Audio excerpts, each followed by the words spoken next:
Welcome to யாவரும் கேளீர். நான் உங்கள் பத்ரி பேசுகிறேன். உலகநாயகன் கமல்ஹாசன், இயக்குனர் வெற்றிமாறன் ரெண்டு பேரும் இணைய போகிறாங்க அப்படிங்கிற ஒரு தகவலை நம்முடைய சித்ரா லட்சுமணன் அவர்கள் லேட்டஸ்ட்டாக சொல்லியிருக்காரு. இதற்கு முன்னாடி ராஜ்கமல் நிறுவனம் வெற்றிமாறனை வச்சு உலகநாயகன் கமல்ஹாசன் இணைந்து நடிக்கக்கூடிய ஒரு திரைப்படம் வெற்றிமாறன் இயக்கத்தில் அந்த படத்தை தயாரிக்கிறதாக சில பேச்சுவார்த்தையெல்லாம் நடந்தது.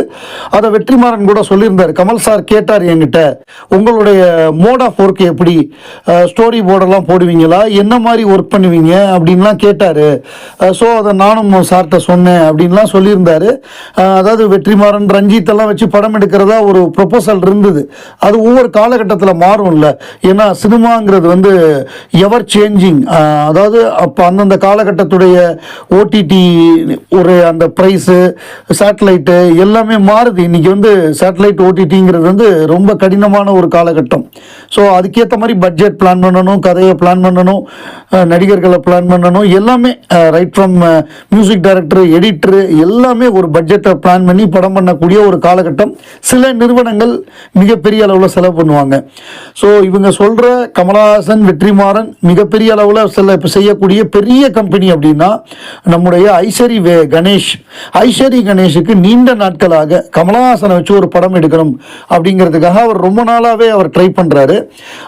ஸோ அவர் நம்ம சிம்புடைய ஒரு படம், அந்த படத்துடைய வெந்து தெரிஞ்சது காடு, அதோட ஆடியோ லான்ச்சு கூட கமல்ஹாசன் அவர்களை கூப்பிட்டுருந்தார். சமீபத்தில் நம்ம வேல்ஸ் ஃபிலிம் சிட்டி அதை வந்து துவக்க விழாவுக்கு உலகநாயகன் கமல்ஹாசன் அவரை தான் கூப்பிட்டுருந்தார்.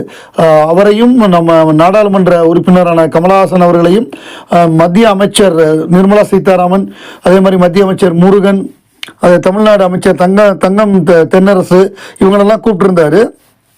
அப்படிதான் அந்த விழாவே நடந்தது. அவங்க ரெண்டு பேரும் வரல, அதை துவக்கி வைத்தவர் கமல்ஹாசன் தான்.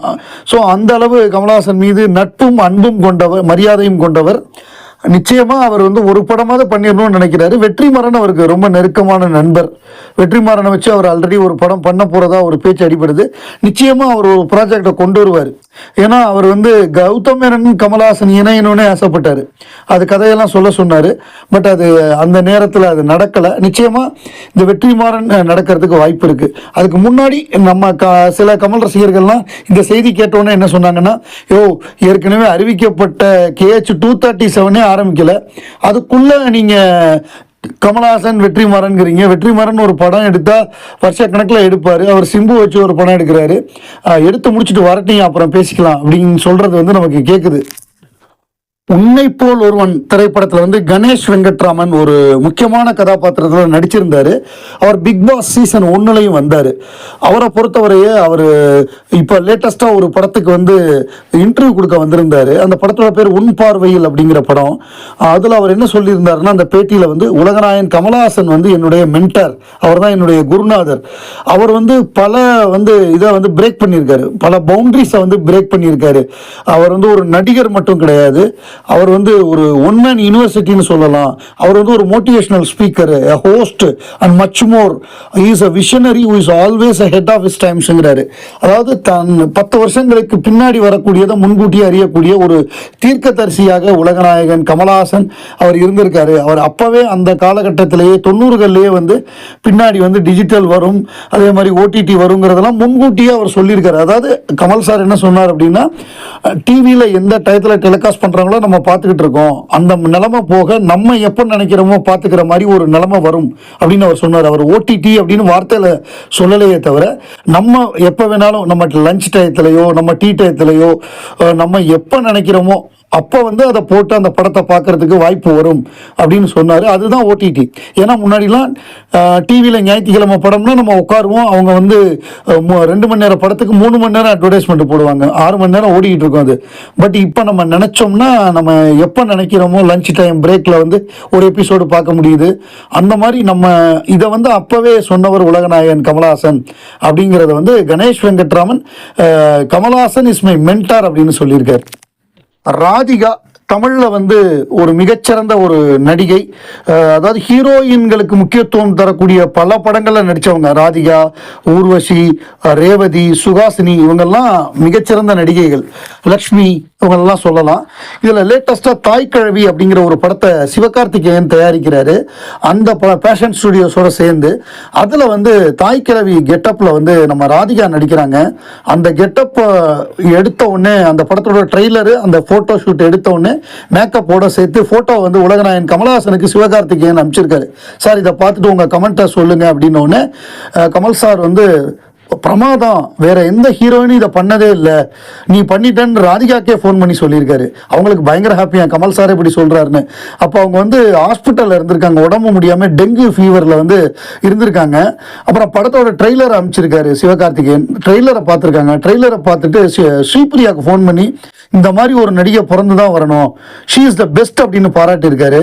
ஸோ அந்த உடம்பு சரியில்லாமல் இருந்த பொழுது நான் வானத்தில் பறந்தேன், ஏன்னா கமல் சாரே நம்மளை பாராட்டுறாரு அப்படின்னு வந்து ராதிகா ரொம்ப ஹாப்பி ஆயிட்டாங்களாம். இயக்குனர் ஹச் வினோத் அவரை பொறுத்தவரைய அவர் வந்து ரொம்ப பொறுப்பாக பேசக்கூடியவர், ரொம்ப தலக்கணம் இல்லாதவர், லைஃப்பை வந்து ரொம்ப ரொம்ப ஃபிலாசபிக்கலாக அணுகிறவர், ரொம்ப பந்தா பண்ணாமல் சாதாரணமாக பஸ்லேயே போவார். திடீர்னு ஒரு ட்ராவல் கிளம்பிடுவார், கையில் பைய எடுத்துக்கிட்டு.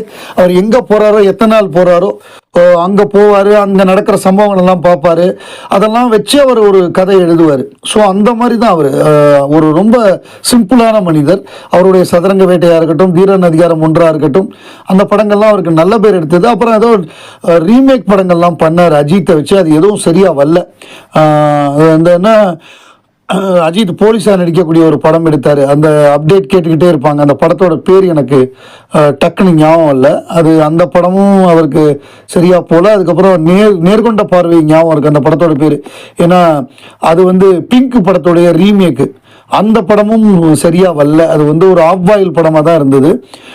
ஸோ அப்படி இருந்துட்டு இப்போ அடுத்து கமலை வச்சு ஒரு படம் இயக்கிறதா ஒரு வாய்ப்பு வந்து அந்த படத்துக்கு 2 வருஷம் டிஸ்கஷன்லாம் பண்ணி கடைசியில் அந்த படமும் ட்ராப் செய்யப்பட்டு அப்புறம் விஜயை வச்சு திருப்பி ஒரு டப்பிங் படம் சொல்கிறேன், ரீமேக் படம். ஸோ அந்த வலிமை ஞாபகம் வந்துருச்சு, வலிமை அப்டேட் கேட்டாங்க கண்ட இடத்துலலாம் போய். ஸோ அந்த வலிமை படத்துடைய ரீமேக்கு பகவந்த் கேசரியுடைய ரீமேக்கு தான் இந்த என்ன படம், ஜனநாயகன் படம். இந்த முந்தா நாள் கூட ஆடியோ லான்ச் நடந்தது மலேசியாவில், அந்த படம். ஸோ இப்போ விஜய் வந்து அரசியலுக்கு வந்துட்டார். அந்த 41 பேர் கரூரில் இறந்தது, அதை சுற்றி நடக்கக்கூடிய பிரச்சனைகள் அதெல்லாம் சேர்ந்து வந்து என்ன சொல்கிறது, அவருக்கு ஒரு கெட்ட பேரை ஏற்படுத்துச்சு. ஆரம்பத்தில் விஜய் வந்து அவ்வளோ கூட்டம் வருதுன்னே ப்ளஸ் பாயிண்ட்டுனாங்க, அதுவே அவருக்கு மைனஸ் ஆச்சு. இப்போ அந்த ரீமேக் படம் அப்படிங்கிறப்ப இன்னைக்கு வந்து ரீமேக் காலகட்டம் கிடையாது. ஏன்னா ஒரு படத்தை வந்து எல்லா மொழிகளையும் பார்க்கக்கூடிய வசதி வந்துருச்சு, சப்டைட்டில்ங்கிற வசதி வந்துருச்சு. ஒரு பிரான்ஸில் எடுக்கக்கூடிய ஃப்ரெஞ்சு படத்தை நம்ம பார்க்குறோம், ஸ்பானிஷ் படத்தை பார்க்குறோம், அர்ஜென்டினாவில் எடுக்கக்கூடிய படத்தை, ஸ்பானிஷ் படத்தை நம்ம வந்து சப்டைட்டிலோட பார்க்குறோம். இப்போ மணி ஹீஸ்ட் அப்படிங்கிற ஒரு வெப் சீரிஸ், அது ஸ்பானிஷ் வெப் சீரிஸ், அதை வந்து தமிழ் டப்பிங்கோட பார்க்குறோம், இல்லை சப்டைட்டிலோட பார்க்குறோம். அதனால வந்து இந்த ரீமேக் கலாச்சாரம் அப்படிங்கிறது இப்போ கிடையாது. இப்போ ஜெர்சிங்கிற ஒரு தெலுங்கு படத்தை ஹிந்தியில் ரீமேக் பண்ணி அந்த படம் 10 லட்சம் கூட வசூல் பண்ணலை. ஏன்னா எல்லாரும் முன்னாடியே பார்த்துட்டாங்க. சூர்யா நடித்த சூரரை போற்று அந்த படத்தை உடான் அப்படிங்கிற இதில் ரிலீஸ் பண்ணாங்க ஹிந்தியில். அந்த படம் வந்து மிகப்பெரிய ஃப்ளாப், அக்ஷய்குமார் நடிச்சு. அதனால ரீமேக் கலாச்சாரம்ங்கிறது போயிடுச்சு. ஆனால் அதை தாண்டி சில படங்கள் வந்து ஓடி இருக்கு. இப்போ திருஷ்யம்ங்கிற படம் மலையாளத்தில் வந்து தமிழில் வந்து எல்லா மொழியிலையும் வெற்றி பெற்றது. அது வந்து அந்தந்த நாயகர்கள் நடித்தா எப்படி இருக்கும் அப்படிங்கிறத பார்க்கறதுக்காகவே ரசிகர்கள் பார்த்தாங்க. அந்த மாதிரி ஓடினாலும் ஓடலாம், அல்லது வந்து ரீமேக் படங்கிறதுனால ஃப்ளாப் ஆனாலும் ஆகலாம். இப்படி ஒரு பேச்சு அடிபட்ட பொழுது அச்சுவினோத் பேசியிருக்காரு, டவுட்டே வேண்டாம், 2 விஷயம் சொல்லி முடிச்சுக்கிறேன். ஜனநாயகன் எப்படி இருக்குன்னு நிறைய பேருக்கு சந்தேகம் இருக்கு. ஒரு ரீமேக் படமா இருக்குமா இல்லை கொஞ்சம் தான் ரீமேக்ன்ற குழப்பம் இருக்கிறது. ஒன்று மட்டும் சொல்றேன் ஐயா, இது தளபதி படம், அதனால உங்க மைண்டில் இருக்கும் டவுட் எல்லாத்தையும் அழிச்சிட்டு வாங்க. இது 100% பொழுதுபோக்கான படம், ஆடிப்பாடி கொண்டாடவும் விஷயம் இருக்கு, அமைதியாக உட்காந்து யோசிக்கவும் விஷயம் இருக்கு அப்படின்னு ஜனநாயகன் இசை வெளியீட்டு விழாவில் இயக்குனர் ஹச் வினோத் ஆடியோ லான்ச்சில் யாரெல்லாம் பெருசாக பேசுகிறாங்களோ அந்த படங்கள்லாம் பயங்கரமாக ட்ரோல் செய்யப்பட்டிருக்கு. இந்த படம் ஓடுமா இல்லை ட்ரோல் மெட்டீரியலாக மாறுமா?